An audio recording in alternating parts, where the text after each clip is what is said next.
अस्सलाम वालेकुम रहमतुल्लाहि वबरकातुहू। दोस्तों मैं हूं तनवीर अहमद। इस्त्री की फ़िटिंग करते हैं ना तो उसको ऑन करते हैं तो इस्त्री शार्ट हो जाती, पहले शार्ट नहीं होती।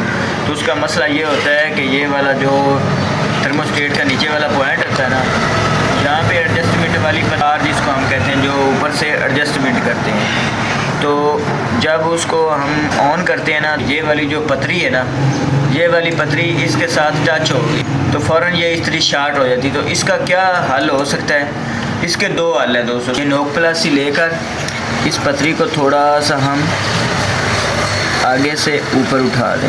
अब काफ़ी देर बाद ये लग रही है। इसके बाद आपने क्या करना है कि ये वाली जो आपकी एडजस्टमेंट वाली पतरी है ना, जिससे आप ऊपर से इस्त्री को हाई लो करते हैं, इस पतरी को यहाँ से थोड़ा सा नीचे दबा देना। यहाँ से हाथ रखना है, यहाँ से आप इसको नीचे दबा दें। अब ये बैंड पड़ गया थोड़ा सा, ये फुल नीचे लग रही है लेकिन इधर से शार्ट नहीं हो रही। अभी भी यहाँ से थोड़ी सी जगह बाकी है। तो दूसरी चीज़ जो आपने ख्याल रखना है, ये देखें, शार्ट होने की एक और वजह जो है, ये देख सकते हैं कि इसके साथ ये थर्मोस्टेट की पतरी ये इसके साथ टच हो रही हल्की हल्की।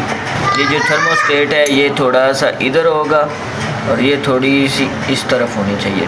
अब नीचे से ये टच हो रही है और इधर से आपको अच्छा खासा खला नज़र आ रहा होगा, ये देख सकते हैं। और तीसरी चीज़ जो शार्ट होने की होती है वो वेट होता है। जो इसकी फ़िटिंग के दौरान एक तीसरा मसला ये आता है कि ये वाला जो थर्मोस्टेट है ना, अक्सर वेट ऐसे होते हैं कि जो आगे बड़े होते हैं, तो फिर ये वाली जो पतरी है ना, ये इसके साथ शार्ट होने का मसला करती है। और एक और वजह, और ये वाली जो पतरी है थर्मोस्टेट की, ये वाली पतरी इधर ऊपर टच हो जाती है तो उस वक़्त भी शार्ट, ये 4-5 हैं इस तरीके शार्ट होने के बाद।